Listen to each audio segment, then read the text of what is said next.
At my son's wedding, my sister raised her glass to his boss, smiled the way she smiles when she wants something, and introduced me as the unemployed one who lives off the family.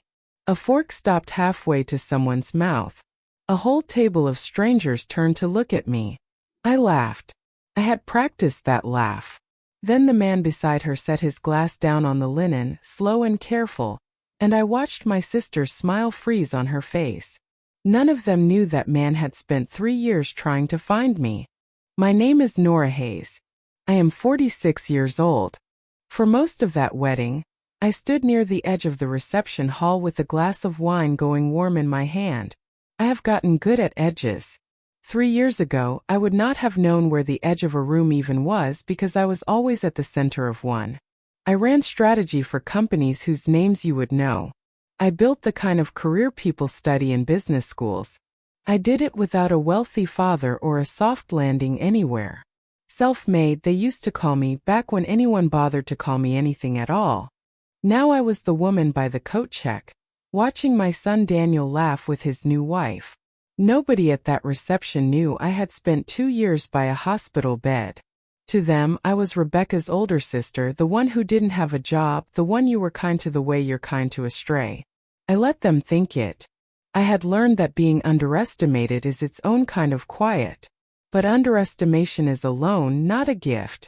Somebody always comes to collect. The call came on a Tuesday, a little over 3 years before the wedding. I was standing in a glass conference room 40 floors up, days from being named managing partner, when my phone lit up with my mother's name. I stepped out to take the call, half annoyed, and she said the word pancreatic, and then the word stage 4, and the 40 floors under me went very quiet. She was 68. The numbers the doctors gave her were small. I did the only math that mattered. I could keep the door swinging open in front of me, or I could keep the time I had left with her. I went back into that room and withdrew my name for partner. 20 years of climbing rearranged itself into something else in about 90 seconds. My sister Rebecca was a mid-level manager in another city then, clawing her way up a firm she was terrified of falling out of. When the family asked which of us would step back to care for our mother, Rebecca said it fast, like she'd rehearsed it. I can't just throw away everything I've built. I understood her even then. I know the exact weight of throwing away what you've built. So I volunteered. Half pride, half love. I did not yet know the world keeps 2 different ledgers, one for the people who stay and one for the people who leave. 2 years is a long time measured in medication schedules. I sold my apartment for something smaller so the money would stretch. I drove her to 6 a.m. appointments and learned which nurses were gentle and which were just fast. My phone, which used to buzz all day with people who needed my judgment, went quiet, and then it went dead, and I didn't have the energy to grieve that on top of everything else. One night, near the end, my mother surfaced from the fog of the drugs with total clarity. She took my hand and said, "They'll measure you by the room you're in. Don't you dare measure yourself the same way." I told her she was being dramatic. She told me she was dying and had earned the right. We laughed for real that time. It was the last good week. She died in the spring. At the funeral, people started talking about me in the past tense, not her, me. An aunt patted my arm and said what a shame it was, how impressive I used to be. Rebecca flew in for 2 days, wore beautiful black, and cried in a way that made several people comfort her.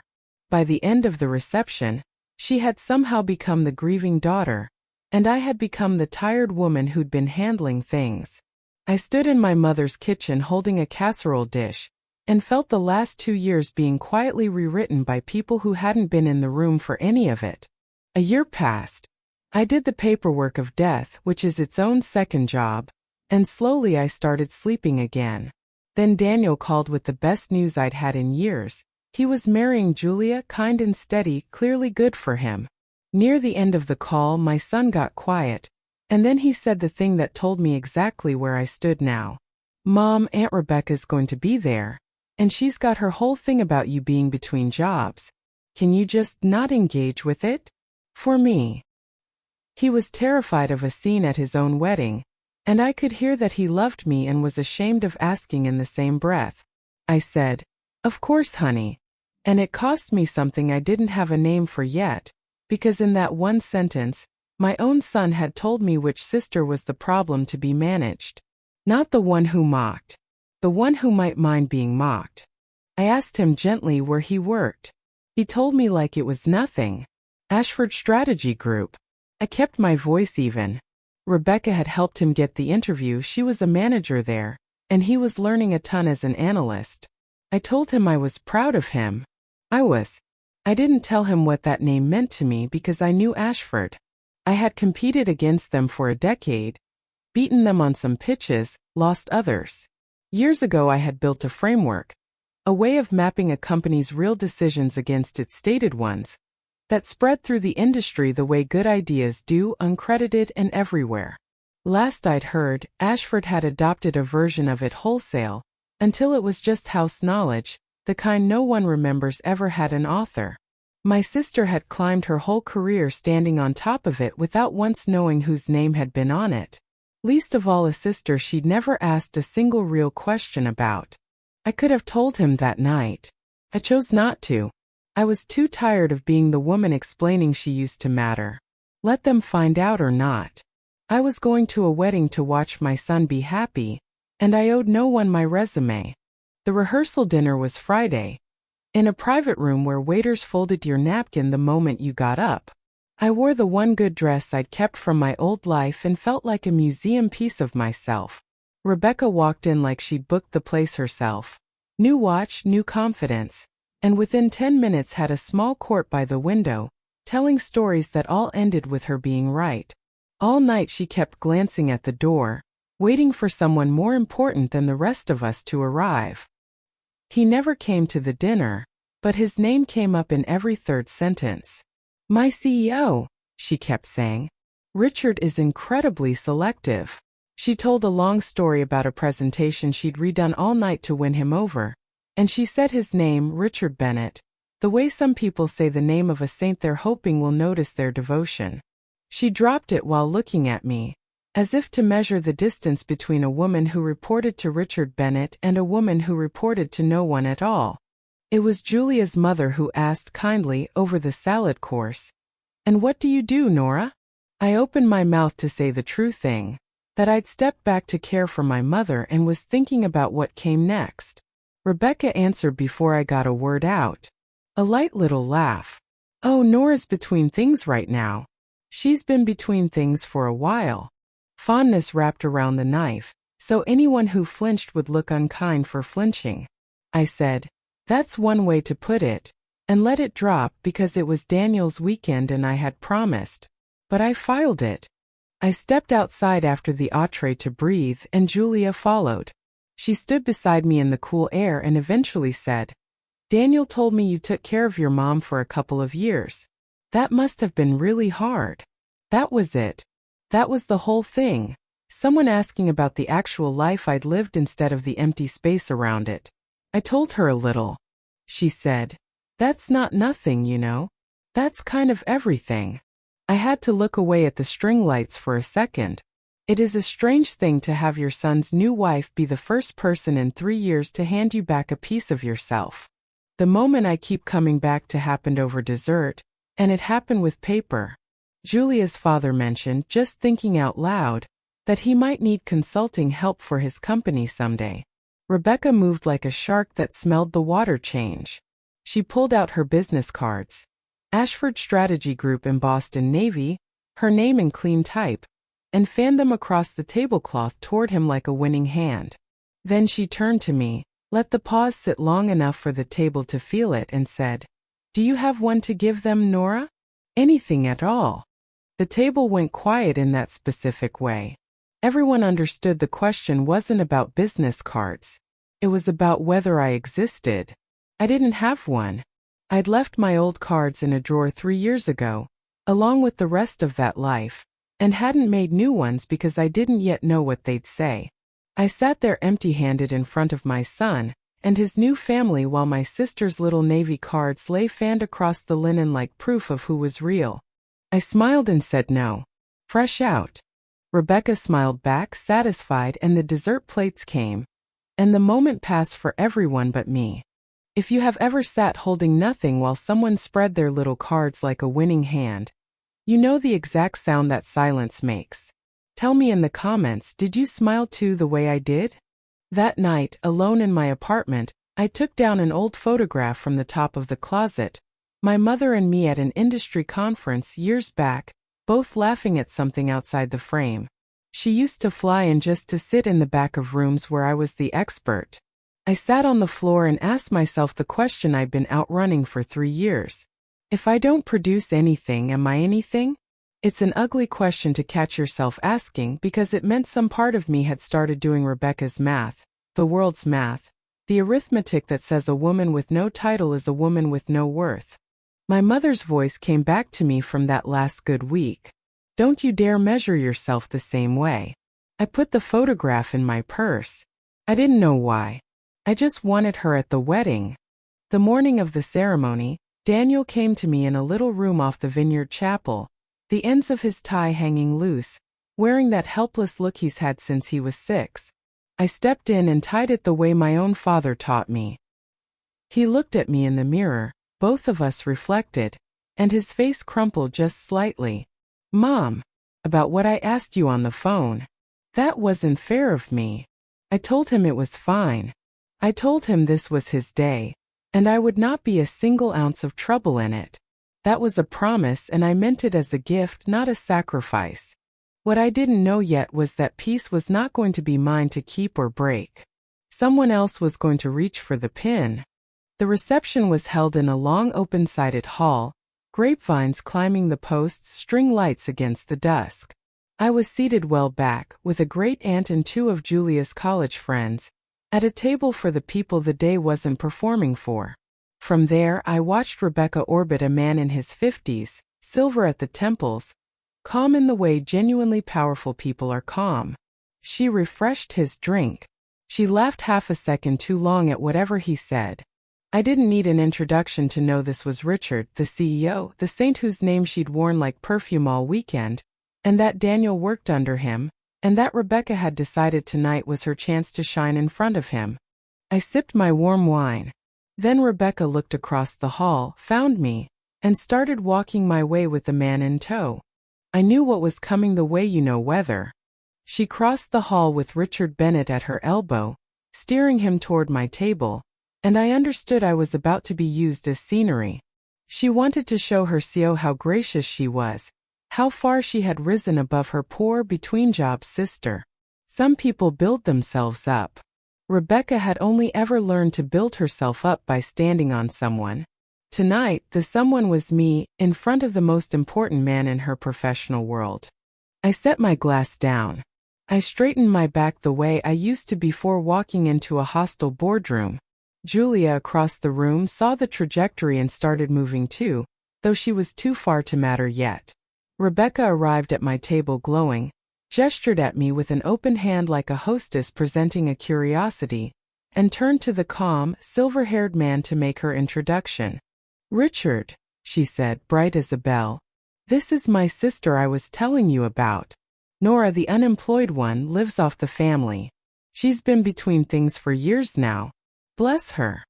She said it smiling, as if it were affection. The great-aunt beside me inhaled. One of Julia's friends looked at her plate. And I did the thing I had trained myself to do over 3 years of being narrated by people who were never in the room. I laughed. Not bitter.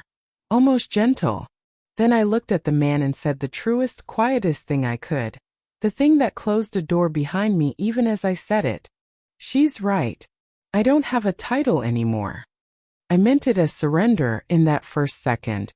You win, Rebecca. I'm done fighting the story. But some sentences turn in your mouth as you say them. Because a title had never once been the thing that made me. And my mother's voice moved under the words. Across the table, Richard went very still. He set his glass down on the linen, slow and deliberate, and looked at me the way no one had looked at me in 3 years, like I was a person worth focusing on. "I'm sorry," he said, ignoring my sister entirely. "I don't think we've met properly. What did you say your name was?" "Nora," I said. "Hayes," Rebecca jumped in, unable to bear a silence she didn't control. She's my sister, obviously.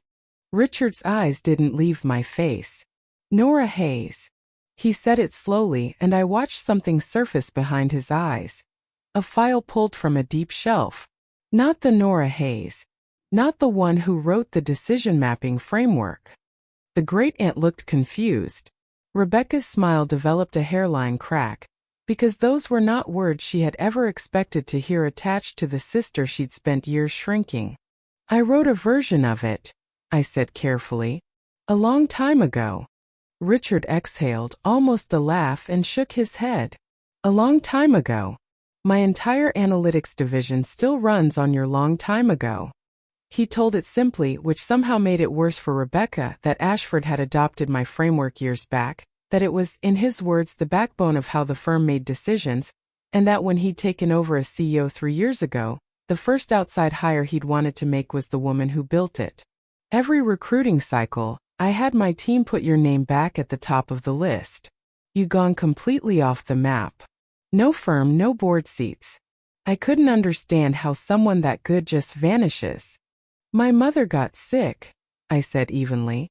I went to take care of her. She died last year.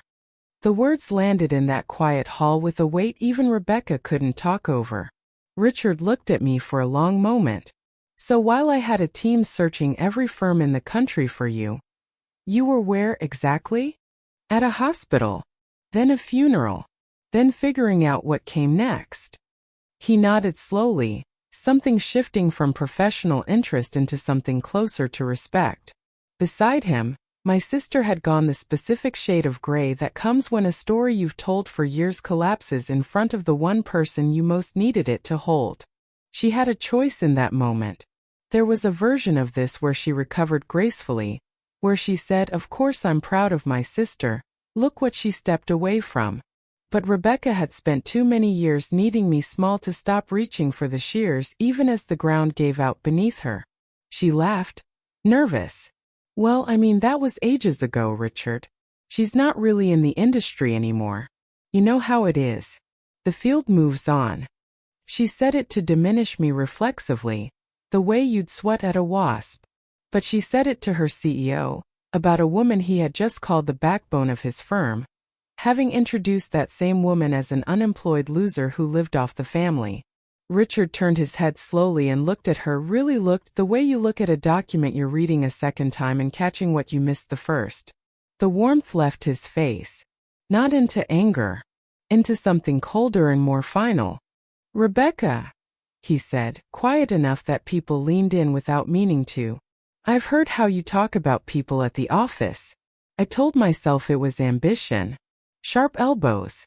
I gave you room. He paused. But I just watched you introduce your own sister, a woman our entire firm is indebted to, as an unemployed loser at her son's wedding to impress me. That tells me everything I needed to know and didn't want to. She started to say his name. He raised one hand, not unkindly, just final. This isn't the place and I won't make it one. HR will be in touch Monday. I think you already know why. No shouting. No scene. He'd simply calmly ended her. Not because I was brilliant, but because she was cruel, and there's a difference, and everyone at that table felt it. Rebecca made a sound I'd never heard from her, small and airless. And here's what surprised me. I didn't feel the hot, bright flood of vindication I might have imagined. I looked at my sister coming apart in front of Julia's family and my son, and what moved through me was heavier and stranger. I didn't actually want her unmade. I wanted something else, and I hadn't found the words for it yet. Daniel appeared at the edge of it all, wide-eyed, looking between his aunt, his mother, and his boss, trying to understand how his wedding had turned into this. Julia reached me first, one hand light on my shoulder, planting herself beside the family member everyone else had spent years treating as furniture. I will love her for that as long as I live. Rebecca sat down heavily, as if her legs had simply quit. For a second she wasn't performing. She looked at me across the wreckage of her own making, and something naked crossed her face. You were always the one they remembered, she said, almost to herself. It came out of her like something held underwater for 40 years. And in that one sentence, I finally understood what she'd said on the phone 3 years ago, the thing I'd never been able to parse. She hadn't refused to care for our mother because she was heartless. She'd refused because she was terrified that if she stepped out of her lit room for even a moment, the world would forget she existed at all. Her cruelty wasn't strength. It was a woman clutching a rung in the rain, certain that letting go meant vanishing. I didn't say anything to her. There was no repairing it that night, maybe not any night, and I'd made my peace with that. I walked over to Richard instead and asked for a word. We stepped apart, near a post wrapped in vine and light. "That was remarkable," he started. "What you built, I owe you." "Mr. Bennett," I said, "I need to ask you something, and it's going to sound strange." He waited. "Don't fire my sister because of me. If she's crossed a line your firm draws, that's your business, and you should do what it requires. But I need to know it wasn't a gift to me. I've spent 3 years being defined by other people. I'm not going to start my next chapter by having a woman destroyed on my behalf. That's not a win I want to own." He studied me for a long moment, like something he hadn't expected to find. Then he became businesslike and made his pitch, and it was a serious one, not a consulting engagement but a leadership seat at the top, running strategy for the whole firm, a salary large enough that the still eavesdropping great-aunt made a small noise. He'd announce it however I wanted. Correct the record with a single press release. Restore in an afternoon everything 3 years had quietly taken. He reached into his jacket and set his own card on the little cocktail table between us. Heavy stock, his name, his title. A card. After a whole weekend of not having one to give, a man was placing the best card in the room in front of me, offering to make me real again on his terms. I want to tell you I didn't consider it. That would be a lie, and this story has had enough of those. Everything in me that had gone hungry for 3 years leaned toward that card. Take the title. Take the press release. Let the whole industry that watched you vanish watch you return in triumph. It was, by every measure I'd used for 20 years, the win. But wanting a thing and needing it are two different accounts, and my mother had taught me to read a balance sheet. If I took that card, I'd once again be a woman whose worth arrived from the outside, granted by a powerful man, printed on stock I didn't choose. I'd be real again the exact way Rebecca measured real. I would win her game. And a person who wins someone else's game has still agreed to play it. I heard my mother, clear as that last good week. "They'll measure you by the room you're in. Don't you dare measure yourself the same way." I understood finally what she'd been trying to hand me. I had spent my whole life believing my value was whatever I produced for other people. But I had done the most valuable work of my life in a room with no applause in it at all. 2 years by a hospital bed that no one clapped for, no one credited, and it had not been a gap. It had been the fullest, truest work I would ever do. The world had called those years empty. The world was wrong. I picked up Richard's card. I held it a moment so he'd know I understood exactly what I was refusing. Then I set it back down and slid it gently across the table. "Thank you. You have no idea what it means that you remembered, that you saw me when my own family had decided I was a cautionary tale. I'll carry that." I paused. "But I'm not taking the seat. It isn't pride. I didn't lose myself out there, Richard. I didn't get lost. This room just forgot how to see. That was never mine to fix by taking a better chair. I don't need to be restored. I need to build my own table, one where the first question isn't what's your title. It's who did you take care of?"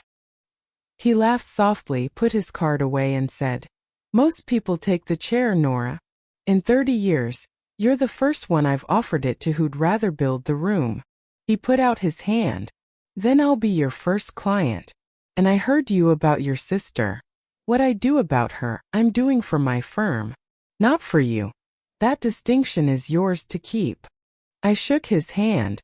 I'd walked into that reception with nothing to give anyone, and I walked out having turned down everything, and I had never felt richer. I found Daniel by the cake, looking like a boy whose beautiful day had cracked down the middle. I took both his hands and told him his wedding was still perfect, that none of it was his to carry, and that his mother was more all right than she'd been in 3 years. It was true. He asked quietly if it had been awful. "No, honey," I said. "I think it was the night your mother got herself back." Across the hall, Rebecca sat alone at the emptied table, her Navy cards nowhere in sight, staring at nothing. I didn't go to her. There was no repairing it that night. But I caught her eye and I gave her one small nod. Not forgiveness exactly. Acknowledgement. Two sisters raised by the same rules about who gets to matter, and only one of us had just walked free of them. She looked away first.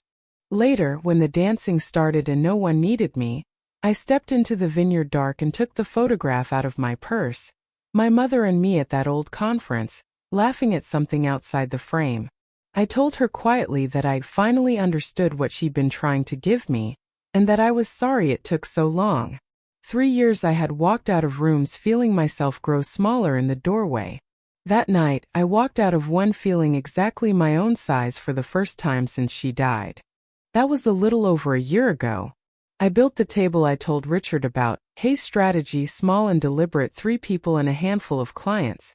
Richard became the first of them, which opened doors I didn't have to knock on twice. It isn't an empire and I don't want one. Rebecca left Ashford that Monday. The story followed her for a while, and she landed at a smaller firm in another city, a rung lower, still clutching. We aren't close. I've stopped pretending we will be. Some breaks don't heal into something stronger, they just heal enough to stop bleeding. Daniel and Julia come for dinner often now. Julia is pregnant.